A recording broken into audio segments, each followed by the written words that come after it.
प्यारे बच्चों, आज मैं आपको चैप्टर कूलम का नियम तथा वैद्युत क्षेत्र का अध्ययन कराऊंगा। पिछली कक्षाओं में मैंने कई ऐसे महत्वपूर्ण टॉपिकों का अध्ययन कराया जो इस चैप्टर से निर्भर कर रहे थे, बेटा बिलोंग करते हैं। तो लास्ट लेक्चर जो हमारा था उसमें मैंने आपको कूलम का नियम बताया था, आपको जो अच्छी तरह समझ आया होगा मेरे ख्याल में।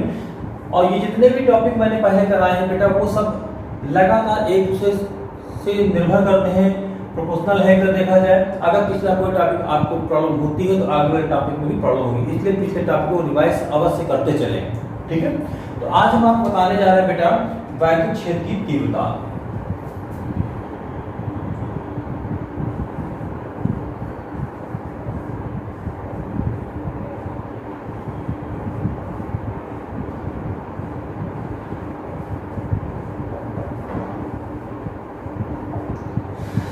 वैद्युत क्षेत्र की तीव्रता।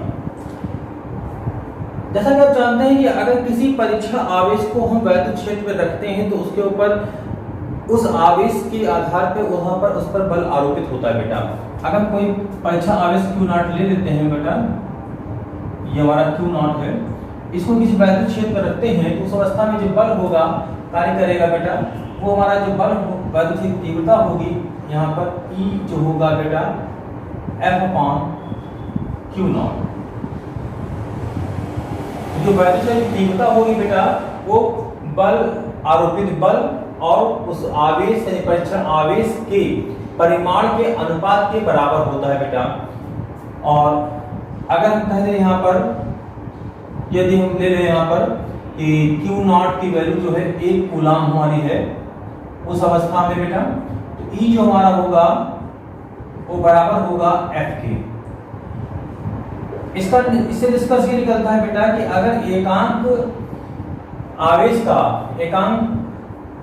युग्म मात्रा जो हमारा है, कोई परीक्षण आवेश है, किसी वैद्युत क्षेत्र में रखा जाएगा, उस पर जो भी बल आरोपित होगा वह उसका वैद्युत क्षेत्र की तीव्रता कहलाएगा बेटा।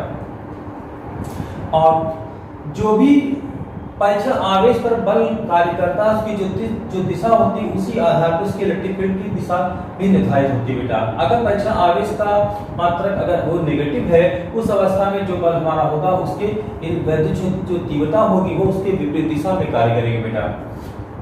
अब इसका विमान हम ज्ञात करेंगे बेटा, पहले मात्रक बात करते हैं। वैद्युत क्षेत्र की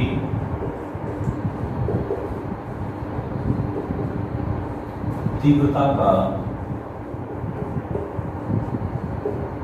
मात्रक जो होगा बेटा न्यूटन प्रति कूलम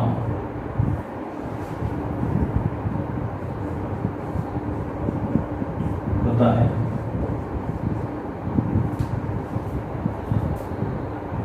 यह एक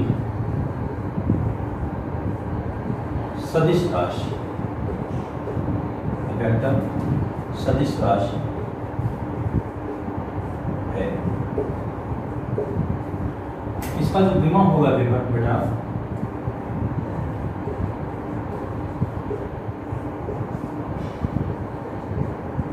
इसका विमा जो होगा बेटा निकाल दिखा रहे हैं हम, कैसे निकालते हैं देखिए ध्यान से। एक बार फिर से F हमारा, F सूत्र में F है, F हमारे बल का जो विमा होता है बेटा mLt-2 और Q हमारा है 80।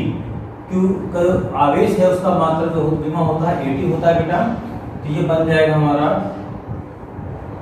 mLt-2 था और एक t ऊपर जाएगा -3 हो जाएगा बेटा, a ऊपर जाएगा a-1 हो जाएगा। इसका मतलब E का जो विमा हमारा होगा बेटा वो हो जाएगा mLt-3 a-1, ये इसका विमा हो जाएगा बेटा। यानी वैद्युत क्षेत्र की जो तीव्रता होगी उसके विमा जो होगा mLt-3 a-1 होगा और उसका जो मात्रक होगा न्यूटन पर कूलम होगा और इसका जो सूत्र होगा ये F/Q0 होगा। और एक महत्वपूर्ण बात यह है कि यह एक सदिश राशि है, वेक्टर क्वांटिटी होगा बेटा, जो कि बहुत ही महत्वपूर्ण चीज थी। और यहाँ पे एक और खास बात मैंने अभी आपको बताई है, जो भी परीक्षण आवेश पे बल आरोपित होगा वह उसके घटक पर निर्भर करेगा। अगर F हमारा आवेश हमारा पॉजिटिव नेचर का है बेटा, तो F जिस दिशा में लगा उसी दिशा में वैद्युत क्षेत्र की तीव्रता होगी। लेकिन अगर हमारा पैसा आवेश नेगेटिव उसका है प्रकृति का, तो F और E एक दूसरे के विपरीत कार्य करेंगे बेटा, उस अवस्था में विपरीत दिशा में ही एक्ट करेगा। मेरे ख्याल में आपको यहाँ तक कोई समस्या नहीं हुई होगी। ओके, हाँ बेटा, अगला टॉपिक हमारा है किसी बिंदु आवेश के कारण वैद्युत क्षेत्र की तीव्रता।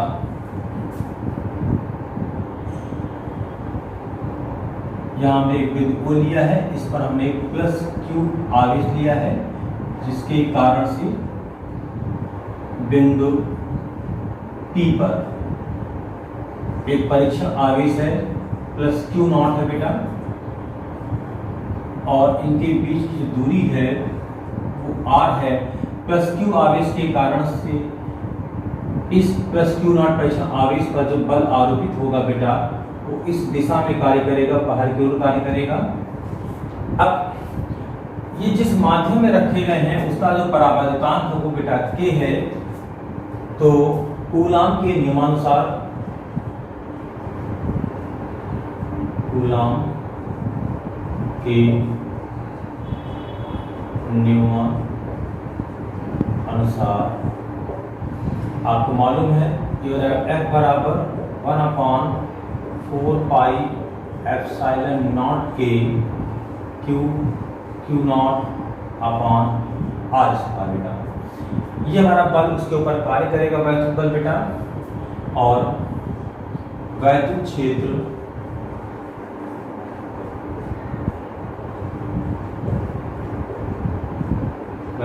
की तीव्रता की परिभाषा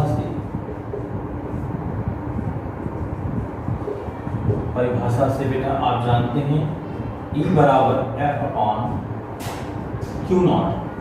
E बराबर हो जाएगा बेटा, F हमने भी निकाला है 1/4 पाई एप्सिलॉन नॉट के Q not upon R square upon Q not.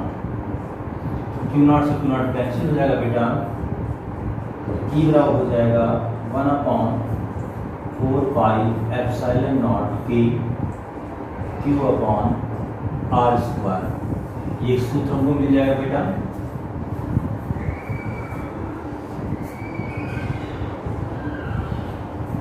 यदि माध्यम निर्वात या वायु, तो K का जो मान होगा बेटा वो 1 होता है इस अवस्था में, तो हमारा वैद्युत क्षेत्र जो तीव्रता होगी बेटा 1/4 pi epsilon not Q upon R square. यह वैद्युत क्षेत्र की तीव्रता होगी बेटा। यह सूत्र निगमन हो गया है, किसी बिंदु आवेश के कारण वैद्युत क्षेत्र की तीव्रता होगी।